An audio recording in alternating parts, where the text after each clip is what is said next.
Holy cow, we have some crazy news here today.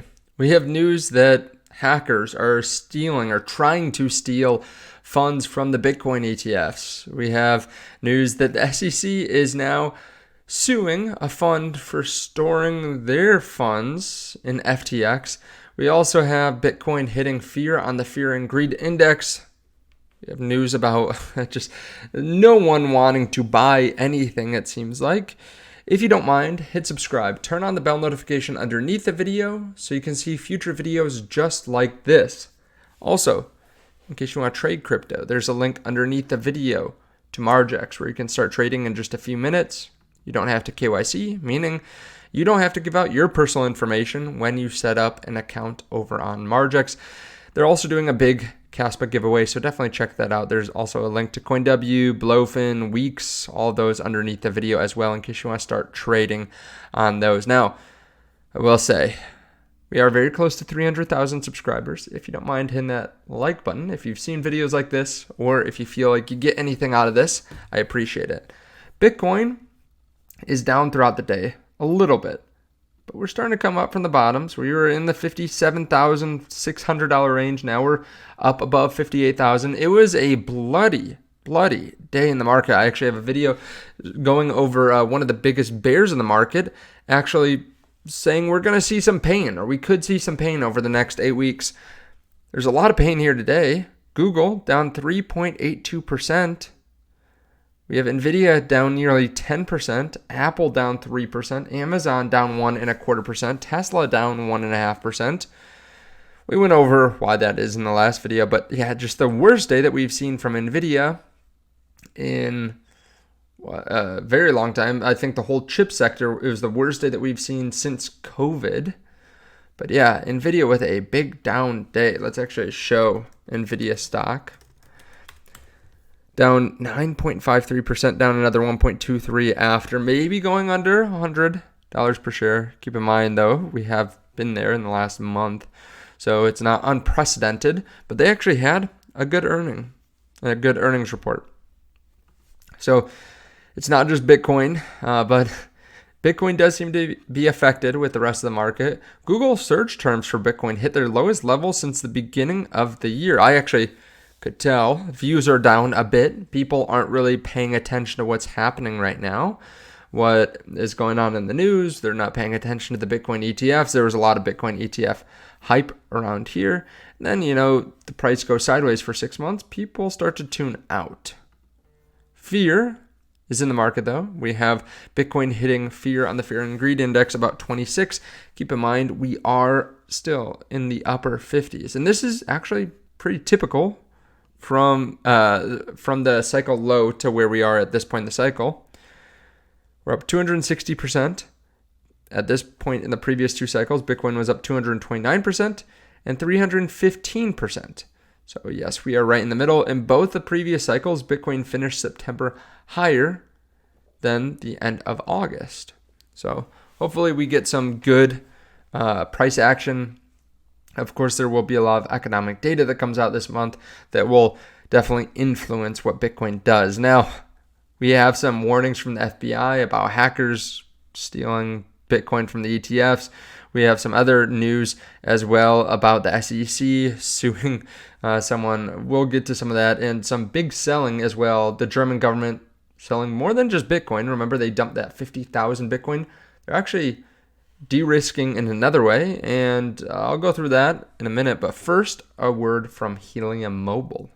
I know I've talked about this several times, but Helium Mobile is something that you should be paying attention to. If you don't already know what this is, Helium Mobile is a phone plan that starts at just $20 a month for unlimited data. They actually partnered with the nation's largest 5G network. And the reason that they can create such a cheap phone plan is because they have these mobile hotspots.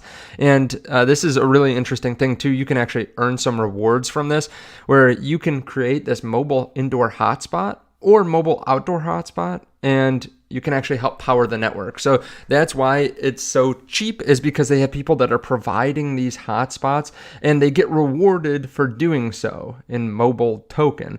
Now, mobile token can be used to pay phone plans. Now, they're doing something this summer called the Golden Goose, which is a way of getting free tokens. Basically, the Golden Geese will get a push notification from the app and receive 5,000 mobile in their Helium mobile wallet. Any hotspots visited by the Golden Geese are given a Golden Egg NFT and 10,000 mobile token. So this is really interesting. If you want to check this out, I'll leave links to Helium underneath the video. You can get part of their phone plan, and using the link underneath the video, you get a free month. So even if you already have your own phone plan, you can try this in addition to it. And then if you like it, you can cancel your old phone plan and just go for the $20 a month. And if you don't like it, well, no harm done. You didn't waste any money. And you can also purchase one of these mobile hotspots so that you can get rewarded, and you can also power the network. Now take a look at this. The FBI is warning that North Korean hackers are attempting to steal cryptocurrency funds from ETFs in the US. They say the Democratic People's Republic of Korea is conducting highly tailored, difficult to detect social engineering campaigns against employees of DeFi, cryptocurrency, and similar businesses to deploy malware and steal company cryptocurrency. The North Korean social engineering schemes are complex and elaborate, often compromising victims with sophisticated technical acumen. Given the scale and persistence of the malicious activity, even those well-versed in cybersecurity practices can be vulnerable to North Korea's determination to compromise networks connected to cryptocurrency assets. They go through and talk about targeted ETF attacks as well. Now, I'll let you read more of this on your own time. And of course, if you are invested in an ETF, this is something you should be paying attention to, right? There are obviously going to be attacks against these ETFs, though, since they hold some of them billions and tens of billions of dollars of Bitcoin. So I think that's always going to be a possibility, right? They can mishandle Bitcoin just like you or I could mishandle Bitcoin. The question is it safer in their hands or safer in your hands, right? They probably have, BlackRock probably has a whole team looking after just their Bitcoin ETF, right? Trying to come in every day, work 8 or 10 hours, and make it as safe as possible. They have 20 billion in AUM, so of course there are going to be people that want to steal it, but also I'm sure that they are taking steps to protect their investors. It would be a big egg on the face, I think, if they lost, $1 billion, multi-billions of dollars. I'm sure that they have insurance as well for this, but of course, there's always a risk, right? So do your own research on this, but this is just fascinating to see this spread all around crypto Twitter. This is probably even crazier. The SEC is charging crypto-focused advisory firm Gallios Capital for custody failures, but they're suing them for basically storing their funds in FTX. Adam Cochran says, sure, the fund allegedly failed to keep funds with a valid custodian, but the SEC also failed to identify the largest fraud in history, even when actively engaging with and investigating FTX, which is why anyone even lost funds in the first place.